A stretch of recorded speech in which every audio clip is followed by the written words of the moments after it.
Ray Minkowski standing in Hy-Vee in Sycamore, Illinois with Lisa Brandt, registered dietitian. And what's the LD? Licensed dietitian.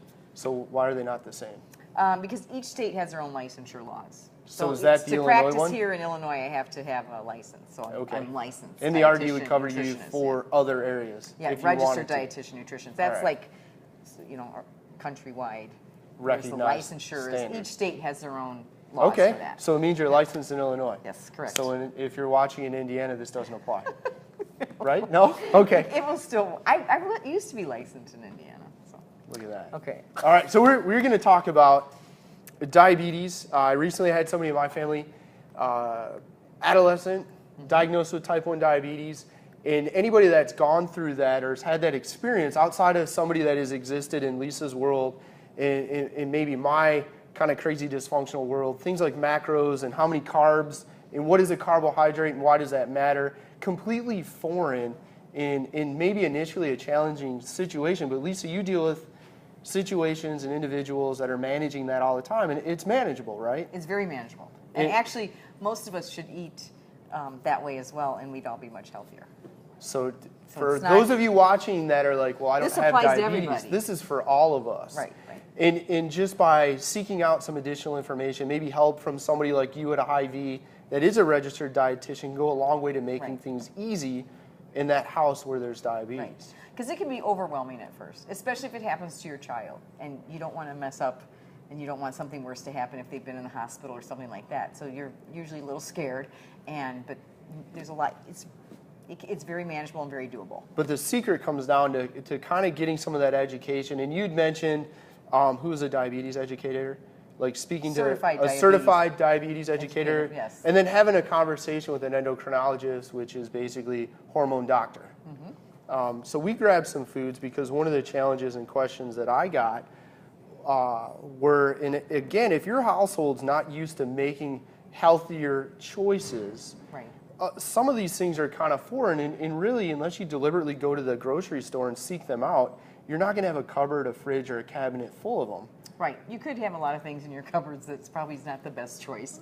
So we brought a little array of things that may work in a pinch or work anytime, actually, and things to keep on hand. So I want to start with one thing we didn't grab because I don't want to forget to mention it. Mashed potatoes can have a dramatic increase or produce a dramatic increase in blood sugar. And it does often raise people's blood sugar quickly and high. It increases the demand for insulin, and if your body's not making it, that could create a situation. Right, and I've had customers who do have diabetes and say, oh, when I eat regular potatoes, it really goes up. So cauliflower is what we had mentioned, but we forgot to bring it. But cauliflower makes a great low-carb substitute for mashed potatoes. So a great alternative. It's not going to have that dramatic impact on blood sugar, and with it an ensuing need for insulin. And you can actually do it in a way that it actually tastes like mashed potatoes. So your garlic mashed potatoes can still be enjoyed. You can even... you use all the same seasoning. It's probably not going to taste exactly the same. But close. Yes, and it's going to have a little more gritty. Cauliflower is kind of gritty when we rice it or when we mash it. So it does have a little bit of grittiness, but I think it's really good. And I've made cauliflower pizza crust before, and it's pretty easy to make. So it's a great alternative for people. And it's fun. And there's tons of recipes out there right now. It's real big. Okay, so that was a question I got. Where would you direct people? I know eatbycolor.com is a place for recipes, especially the ones Lisa and I make here, but what other websites would you tell somebody that's recently learned of diabetes in their household? Where would you send them? Okay. Well, if they do have a Hy-Vee in their area, there are certified diabetes. Not everybody's that lucky. No, I know. But there are several dietitians throughout the company at different stores, and some of them are certified diabetes educators, which even gives them a one-up and is very good to have. Also, the American Diabetes Association has a great website to use. Eating Well, I love Eating Well magazine, and I like eatingwell.com, so that's another place people can look. So there's lots of different... So Google might be a good resource. Yeah. And again, and you mentioned something else with cauliflower. You can also rice it, and we've done that recently. You can make almost like a fried rice. Yes, I have done that before. And it has very similar taste and consistency without all of the carbohydrates, if that's a concern, and also without all of the calories, and it makes a nice side. And it makes a really good side, and I've done it with children, and kids like it, so can't really go wrong if the kids like it. And like Lisa says all the time, don't yuck their yum. Yeah. So if you're the parent that's like, oh, yuck, like I'm going to rice cauliflower, make it and let everybody try it before you play judge, jury, and executioner like this is yucky. Right. All right. So it's really very good. it is good. The kids I made it with really ate it up. So what do we have? So, like you grabbed about half, I grabbed about half. Right. So we grab things that contain protein in it with some carbs, which I think you always want to combine those. Why? So that's because when you eat a carbohydrate with the protein, your blood sugar is going to go up. Your blood sugar goes up no matter what you eat. So it's going to go up, but because you have some protein there that takes longer to digest, it's going to come down a little more gradually and even out. If we eat just a bunch of carbs, it goes up, and then pretty soon we crash in about an hour, and we feel hungry again, and we kind of start over again eating the carbs So again. pair your carbs with protein. Correct. And then fiber and fat play a role in that too. Fiber and fat, fats take a long time to digest, so that helps. And fiber also takes a while to digest and also can help control blood glucose levels. So whenever I do a store tour with anybody, I always start with high fiber foods. And high fiber foods are going to be, of course, fruits and vegetables and your whole grains. But, they're adding fiber to things like this Oikos 000 yogurt now.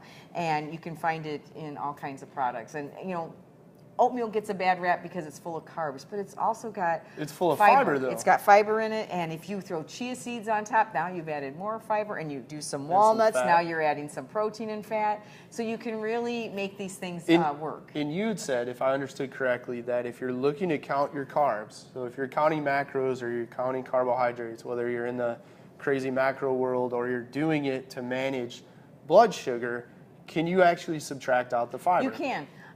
If and only when. Well, 3 grams or more is usually what's recommended. So, and 3 grams of fiber in a serving is considered a good source of fiber. So when we look at the Oikos, and this is a 000, and I very deliberately picked salted caramel. Somebody else wanted me to get the mixed berry. I went with salted berry caramel. that I really like.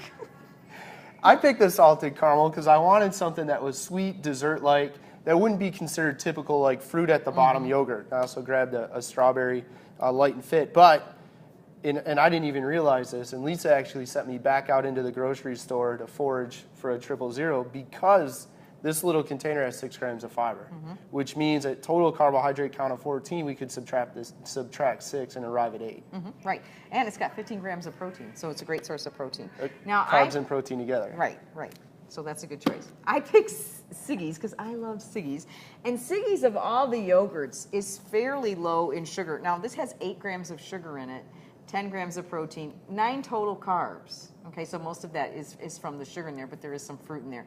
But I like Siggi's for that reason that they didn't add anything else to it. It's got a very simple ingredient list with just some, here it is. Basically milk, yogurt. Some cream, some fruit, little cane sugar, fruit pectin, that's it. Live active cultures, of course. So I really like these. And if you had this, and what I would do to increase the fiber in something like a Siggi's to get it to the point of Oikos is to add a couple tablespoons of chia seeds or some ground flax to that. The other thing you can do, and I didn't bring any with, would be to combine this with a protein powder, especially like a milk protein, because it's going to digest very slow. And when we look at kids, you can, and we do this I do this at home with my kids. I have a 5 and a 3-year-old. We mix protein powder with yogurt, and you can make a mousse. You can make a shake, you can make a smoothie, and you can keep that carb content low. And then when we look at the chia seeds, you can add seeds and increase your fiber. So you have a lot of control over that macronutrient profile, or what ends up being in the final food, like carbs, protein, and fat. But you have something kids will eat. Right. And you've had this before. You like it. Siggi's is awesome. Yeah, it's a little more tart because there is less sugar in them, but I like that about them. So I think it's a good choice. And another thing you can do with yogurt, and people sometimes forget this, is you can add it to like your bowl of oatmeal. So now you add some of this to a bowl of oatmeal, you add this container, now you got 15 grams of protein in your oatmeal. So I like that. Right, and it's going to taste good, and it would give you an option when we're talking about carbohydrate management. Instead of grabbing the prepackaged flavored oatmeal that's going to be a lot more sugar, stay away from that. Buy the fiber board cylinder of your instant oats. Prepare that like a half cup, 150 calories, 27 grams of carbs. You can add this, and you're going to get the fiber from the oatmeal, the fiber from this, and you're not really going to get a lot of simple sugars. No, and the protein in that. And So you're I also think going to that's pick up the a great protein. So choice. again, carbs and protein go together. And then we have the nut butter. Like this. This is they- peanut these butter, show up but- regularly. Yes, in I know. in our videos. You It's cannot always go a- wrong with nut butters, you guys. They're a great source of protein, and I would combine it with like a cracker. This is a kashi. For 15 crackers, it's like 3 grams of fiber. So that's the serving is 15 How many crackers. so how many total carbs? So we would be looking at 17. 17 total grams of carbs, and then if we pair that with I'm guessing this is 2 tablespoons, 170 calories. There's only 6 grams of carbs here, but another 2 grams of fiber, and you're getting the protein and fat. So when you're looking at that after dinner snack, 15 crackers or afternoon is quite a bit of food. Like Yeah. it's a large volume of food, and not a lot of carbs or calories. Right. Another cracker you could use, I like these. These are Dr. Cracker. They also have 3 grams of fiber. And the cracker is about the size of this box, so it's a nice big Is cracker. the doctor's name really Cracker? Dr. Cracker, yeah. Oh, They're that's my interesting. favorites. So this is something you can find at your grocery store. And again, we talked a little bit. I initially asked you, what would you tell somebody with diabetes to eat? You said cheese. So again, this would pair well with a Just cheese. Yeah, you could do cheese and crackers, a nut butter and cracker. Those make great snacks where you're combining your carbohydrates with your protein. And portable. So if Yep, you're sending very kids easy. to school, you can send your crackers in one small Tupperware style Right. container and throw some nut butter in a small container, and away they go. Right. So nuts. Nuts are a another great one. snack, And also the carbs show up, but they're also high in fiber. Very high in fiber and and there's some good fats in here, so healthy fats. So And I you like can get nuts. them flavored. Seeds are the same. Well, I guess these are roasted, salted, but they have a lot of flavored There's ones. different seeds. There's pumpkin seeds. There's sunflower seeds. So seeds are also a great thing to And seeds snack are, on. and they're mostly fat, a little bit of protein, and probably some fiber, right? Mm-hmm. Yep. And then we said cheese with your crackers, so I like that combination. I like peanut butter on a banana or peanut butter on an apple. I like that combination. I like frozen or fresh berries. They tend to be a little lower in sugar, but they're also really high in fiber. And you pick up the antioxidants as Yes, well. so that's another option.